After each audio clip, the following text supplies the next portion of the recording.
So last Christmas, I made this really incredible Christmas party for my Chinese friends.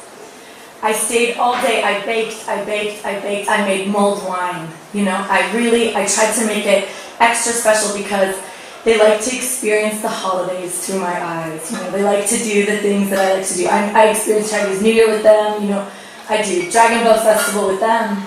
But for my holidays, I do it for them, okay? So I've stayed all day, I've baked. I'm tired. My friends start coming over to my house, and it's starting to get a little warm. Hong Kong is a lot hotter than Philadelphia in December. It's like, I don't know, Fahrenheit, fuck. It's like 10 degrees Celsius. I'm sorry.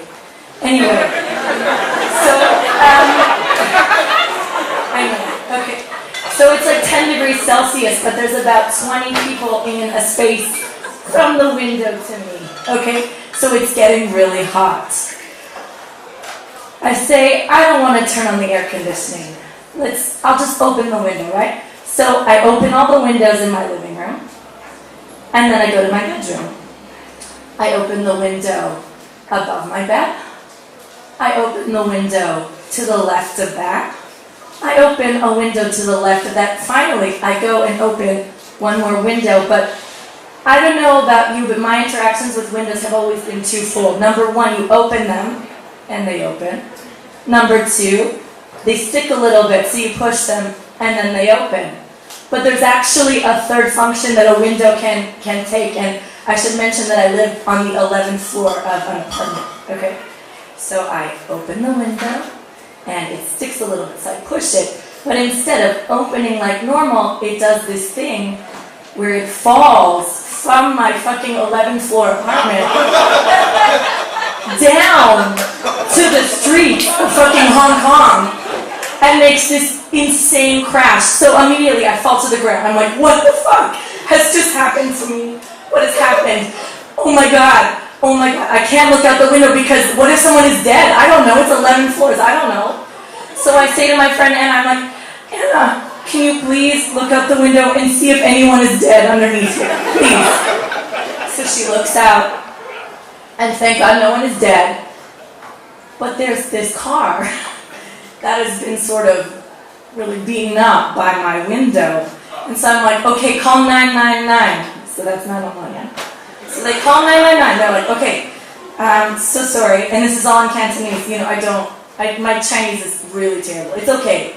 It's good for a foreigner, but it's not good for a local. And I didn't live in a super English-speaking neighborhood. So my friend calls, she says in Chinese, like, look, we had this situation where my friend opened a window, fell out, please come and see what's going on. So the police say, all right, we'll be right there. And so 10 minutes go by, and then unfortunately no one is around. We're like, what's going on? So they went to the wrong building. Eventually they come back to me.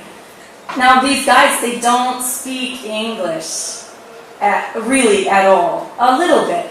And my friends are really, really kind people, so they don't want to scare me. So the police are there, and they're saying stuff in Chinese, and I'm understanding. They're like, good, yes, very, okay, wonderful. But like, I'm not understanding anything else. I'm just like, she, his, it is, okay. Like, I don't understand anything else.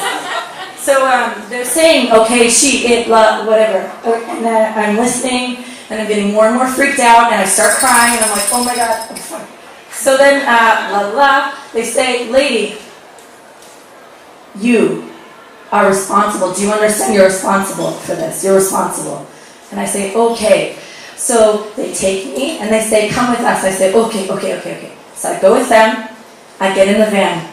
We go to the Wongdai police station. I get inside. I'm sitting there by myself crying, all by myself. Whatever. And this police officer comes in and he hands me this like old folded up sheet of paper, and it's in English, and it says like your rights when you're arrested in China. And I'm like, what the fuck, arrested? I thought I was just here answering questions, I don't know. And so he gives me some tissue, and I say thank you. And I stay in jail for 10 hours. And in my family, I'm the first woman to ever go to university. And I'm also the first woman to ever go to jail. And that, my friends, is off the charts.